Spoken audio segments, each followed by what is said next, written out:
Muy bien, el título es Dios olvida tu pecado. Dios olvida tu pecado. Y cuando usted haya encontrado Hebreos capítulo 6 del 9 al 12, lo leeríamos, si no lo llegara a tener usted en su Biblia, pues lo tiene ahora en su pantalla. Y dice de la siguiente manera: pero en cuanto a vosotros, oh amados, estamos persuadidos de cosas mejores y que pertenecen a la salvación. Aunque hablamos así, porque Dios no es injusto para olvidar vuestra obra y el trabajo de amor que habéis mostrado hacia su nombre, habiendo servido a los santos y sirviéndoles aún. Pero deseamos que cada uno de vosotros muestre la misma solicitud hasta el fin, para plena certeza de la esperanza, a fin de que no os hagáis perezosos, sino imitadores de aquellos que por la fe y la paciencia heredan las promesas. Oremos. Padre mío, ante tu santa, divina presencia una vez más, para darte gracias. Sabemos que nos vas a hablar a nuestro corazón y preparados estamos en el nombre de nuestro Señor Jesús. Amén. ¿Pueden tomar sus asientos, hermanos? Hermanos, quiero que ustedes puedan darse cuenta del título, un título comprometedor. Dios olvida tu pecado. ¿Significa que Dios tiene mala memoria o tiene Alzheimer's? El asunto es que Dios olvida tu pecado. Y al haber leído este pasaje, hemos leído acerca de el escritor de Hebreos, quien en el mensaje anterior le había hablado a la misma audiencia, le había dicho a los mismos hermanos lo que ya vimos que había sido algo relativamente duro. Les había dicho, ya debieran ser maestros. Se les tiene que volver a enseñar y son como niños que toman leche y son inmaduros. Eso fue lo que el escritor de Hebreos les hablaba a su audiencia en esos tiempos. Judíos mesiánicos, cristianos, como usted y como yo, que hemos venido al conocimiento de la verdad en Cristo Jesús. Pero llegó un momento en esa audiencia, en esas personas, que comenzaron contentos y se fueron decayendo. Y la fe comenzó a sufrir y ya estaban algunos de ellos incluso pensando en desertar, lo cual significa descarriarse, salirse, retirarse. Y entonces Hebreos, o el escritor de Hebreos, les habla firmemente y les dice: el fundamento se echa una sola vez. No pueden echarlo dos veces. Ustedes ya fueron iluminados. No hay que arrepentirse otra vez. Pero sí hay que continuar. Pero eso fue la semana pasada y la semana antepasada. Ahora nos toca lo que el hebreo les dice al pueblo siguientemente, después de eso. Y ustedes se van a dar cuenta que lo que les dice es drásticamente diferente. Por cierto, quiero tomar en cuenta este versículo donde dice, pero en cuanto a vosotros, noten ustedes ya cómo comienza el escritor de Hebreos. Después de haberle dicho todo lo que escuchamos que se le dijo, ahora hace una gran diferencia y les dice, pero en cuanto a vosotros, hace como una especie de división, aunque le está hablando a la misma audiencia. Es cosa de que ellos entiendan de que si están en una condición de salvos, va a ser diferente la cosa. Y les dice, pero en cuanto a vosotros, oh amados, estamos persuadidos, esta palabra es muy interesante, de cosas mejores y que pertenecen ¿a qué? A la salvación. Comienza diciéndoles eso. Cuando nosotros tomamos la palabra persuadidos, lo cual significa en el griego, peizo, significa convencidos por autoridad de evidencia. Hebreo le está diciendo a esta gente, pero con ustedes, hermanos, es otra cosa. ¿Por qué? Porque estamos totalmente persuadidos, convencidos, por base de evidencias de que la salvación les pertenece. Entonces, por eso que Hebreos es doctrina fundamental, firme.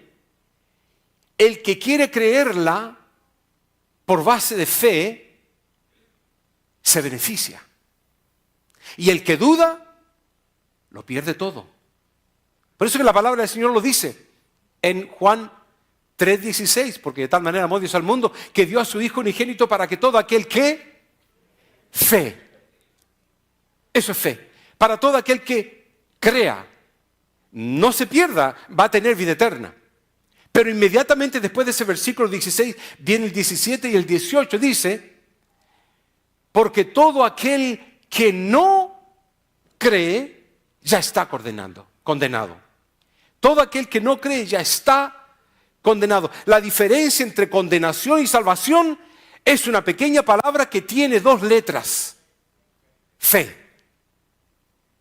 Entonces Hebreos les dice a esta gente, en realidad lo que quiero decir, dice Hebreos, es que estoy convencido de mejores cosas en ustedes que están directamente relacionados con su salvación. Lo que les voy a decir ahora, dice Hebreos, es algo que está directamente relacionado con ustedes acerca de la salvación. Y se los pone entonces en relieve claramente ante sus oídos y les dice, porque Dios no es injusto para olvidar vuestra obra y el trabajo de amor que habéis mostrado hacia su nombre.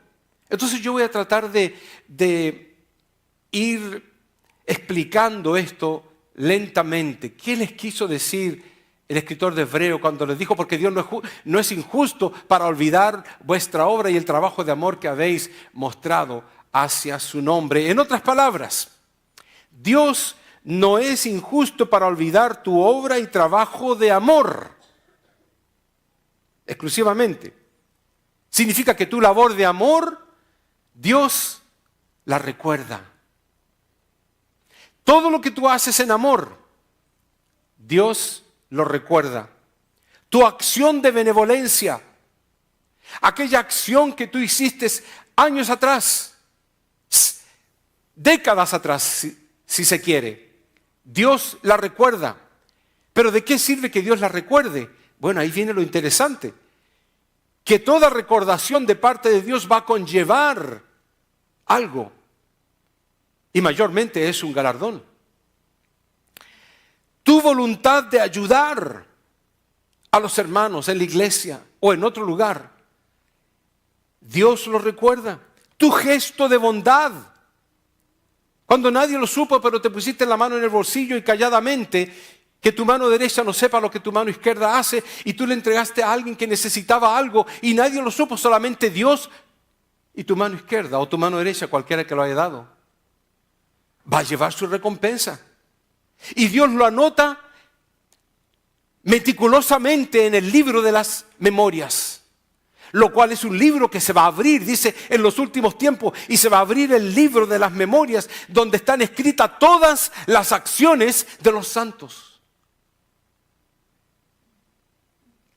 Nos dice entonces de que Dios toma muy en serio todas nuestras acciones.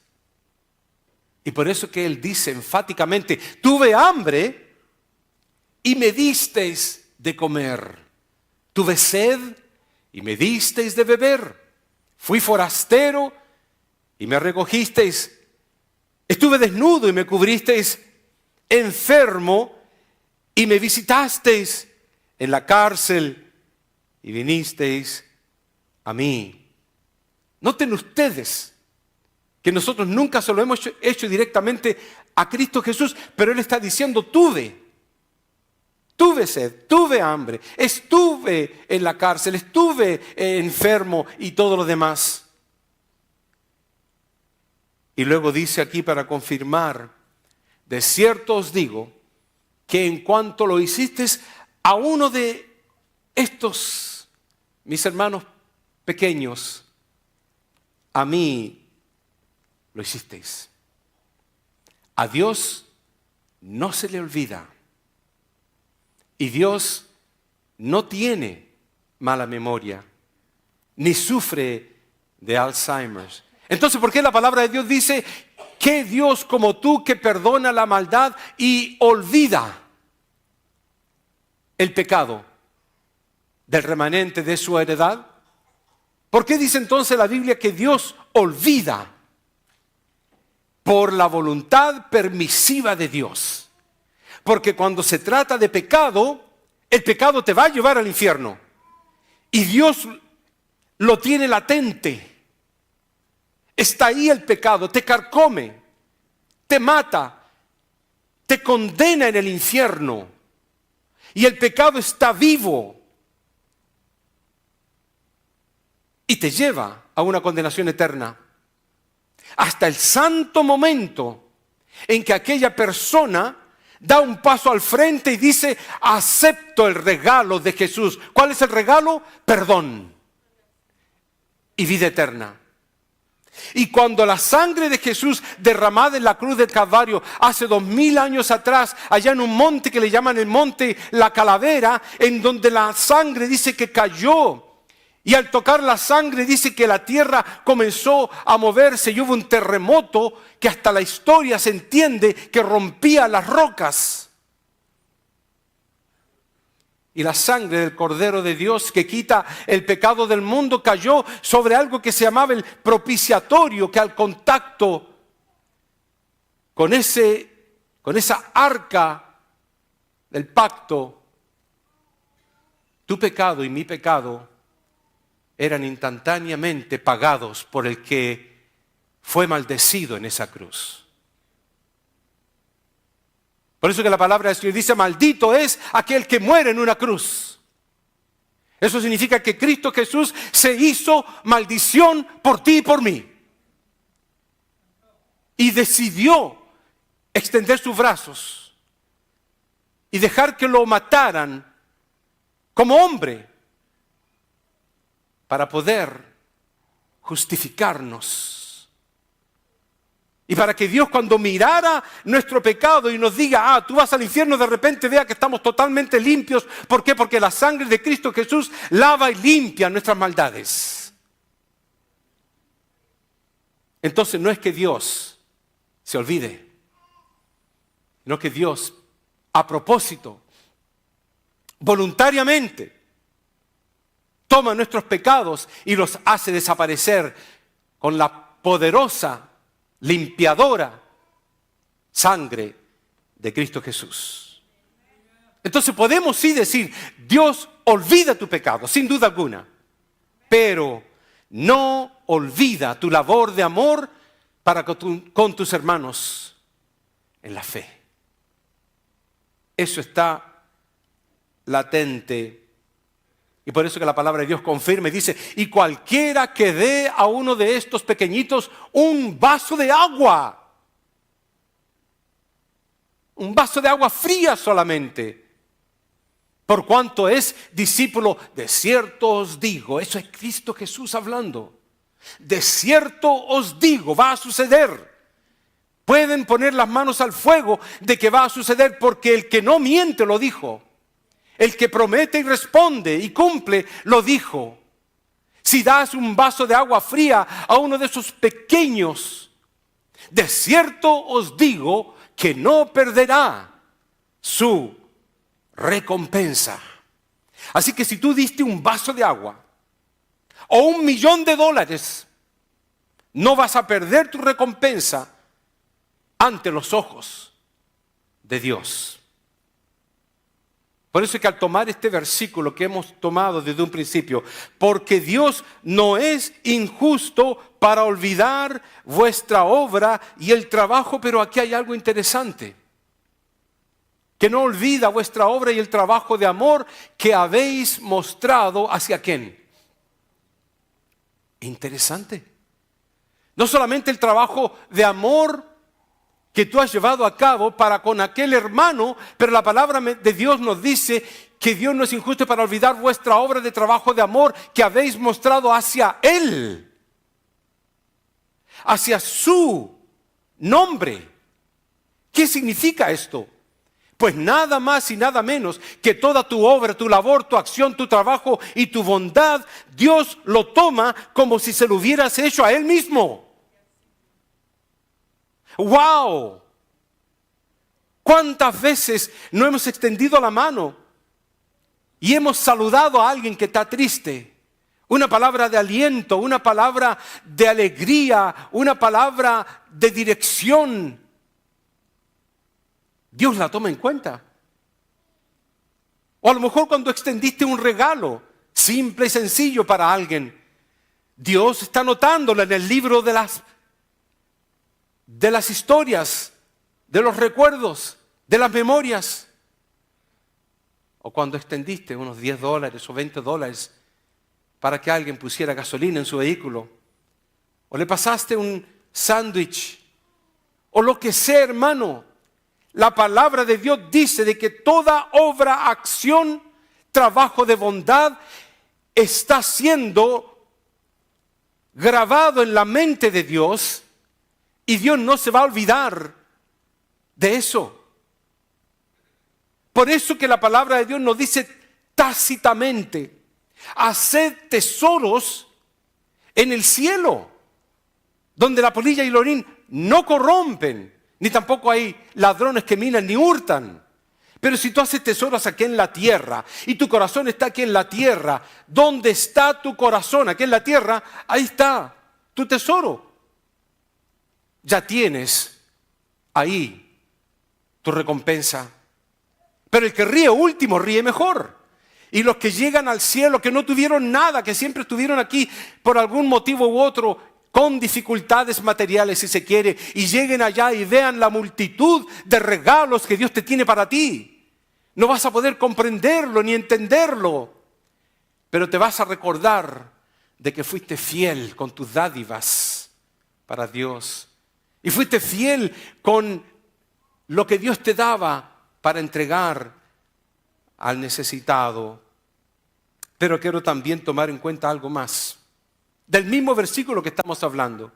Porque Dios no es justo, y hasta ahí lo vamos a dejar.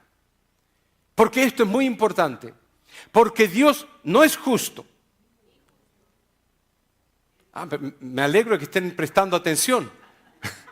Me alegro porque así veo que están despiertos. Porque Dios no es injusto. Pero noten ustedes, significa esto, de que todo lo que hemos mencionado, Dios no es injusto. Te recompensa tu más mínimo gesto. Dios no es injusto. No olvida tu labor bondadosa. Tampoco olvida tu amor para con su nombre, pero sí olvida tus pecados. ¿Qué significa de que Dios no sea injusto? Tiene que ver directamente, hermanos, con sus atributos. Y en el Instituto Bíblico estamos estudiando ahora, vamos a entrar a los atributos de Dios este próximo jueves precisamente.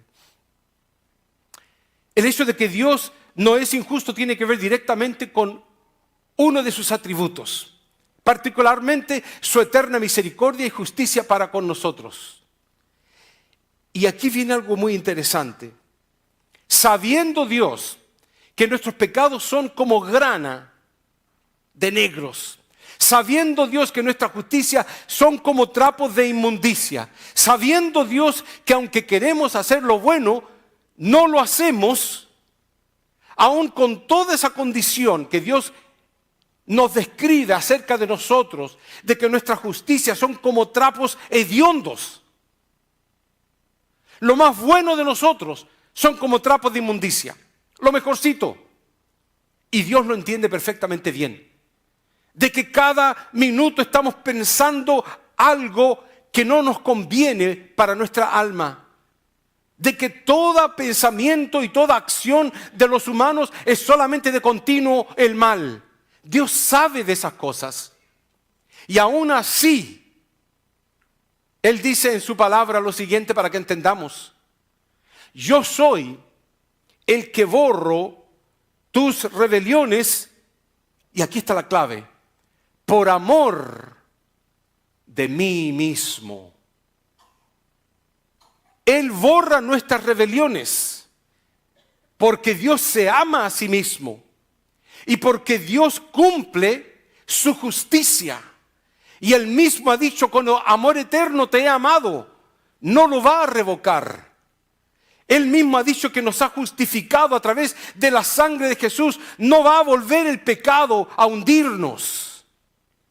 Cuando la palabra del Señor dice, yo soy el que borro tus rebeliones por amor de mí mismo y no me acordaré de tus pecados. Y luego dice, por amor de mi nombre, detendré mi ira o diferiré, lo cual significa detendré mi ira y para alabanza mía la reprimiré para no destruirlos o para no destruirte. Todo lo que nos enseña la palabra no es porque tú eres bueno, no es porque tú vienes a la iglesia, no es porque cantamos bonitos, no es porque nos vestimos bien, no tiene nada que ver eso. De lo vil y necio del mundo escogió Dios. Aleluya, que me escogió a mí también, un vil y necio entre los hombres. ¿No te alegras tú de eso? De que Dios te haya escogido de lo vil y necio del mundo para que eventualmente avergüences a los sabios. Cuando la palabra de Dios, Señor, dice, pero en cuanto a vosotros, oh amados, estamos persuadidos de cosas mejores y que pertenecen a ¿qué cosa? A la salvación, implicando, hermanos, que tu salvación está proveída únicamente por el amor y la justicia de Dios. No por tu amor, porque eres tan amoroso, no. Ni por tu justicia, porque eres justo hasta decir basta, que tienes una aureola que arriba, no. Es por el amor eterno de Dios y la justicia perfecta de Dios, que Él mismo hizo pacto consigo mismo. Algo que me explota la cabeza, de que Él haya hecho pacto. Los pactos se hacían entre dos personas. Y cuando llevó a cabo el pacto entre Abraham, le dijo a Abraham, muévete de aquí, yo voy a hacer pacto conmigo mismo. Y después se explica porque él sabía que Abraham como hombre iba a fracasar, iba a romper su pacto como tú y yo lo rompemos todo el tiempo. ¿Cuánto no nos divorciamos? ¿Cuánto no quebrantamos pactos que llevamos a cabo con una firma en un compromiso? ¿Cuánto nos retractamos de algo que hacemos para nuestro propio mal?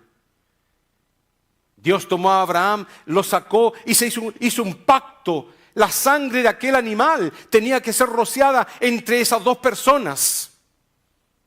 Y fue rociada solamente en él, porque fue su propia sangre, aleluya, la que vertió. Y hermanos, quiero terminar con este versículo, que es el siguiente también de lo que dice Hebreos. Pero deseamos que cada uno de vosotros muestre la misma solicitud hasta el fin. Que cada uno de nosotros mostremos esfuerzo y empeño.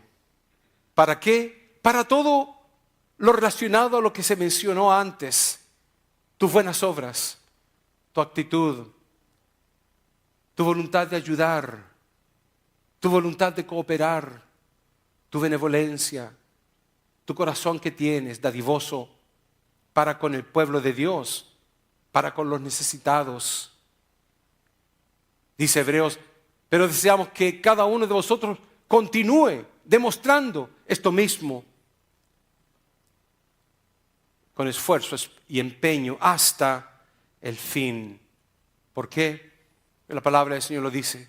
Porque somos hechura suya, creados en Cristo Jesús. ¿Para qué? Para buenas obras, las cuales Dios preparó de antemano para que anduviésemos en ellas. Así alumbre vuestra luz delante de los hombres, para que vean vuestras buenas obras y glorifiquen a vuestro Padre que está en los cielos.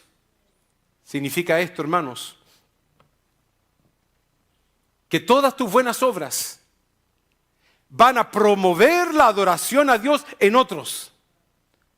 Tus buenas obras, cuando otros lo vean, van a sentirse motivados para querer adorar a aquel Dios todopoderoso que provee todo, por tus acciones. Pero si tus acciones son malas, dice la Biblia, lo dice la palabra del Señor, por eso, que algunos por sus obras, por sus acciones, y el nombre de Cristo Jesús es blasfemado. Tú eliges si el nombre de Dios es blasfemado por tus obras o es glorificado por tus obras. Tus obras no te van a llevar al cielo, pero hay recompensa para cada una de ellas. Algunos de ustedes tienen un banco lleno de recompensas en el cielo. Otros van a pasar, dice la Biblia, como quemados por el fuego, con olor a humo. Pasaron por al ladito del infierno, pero Dios en su misericordia los rescató. Vamos a ponernos de pie.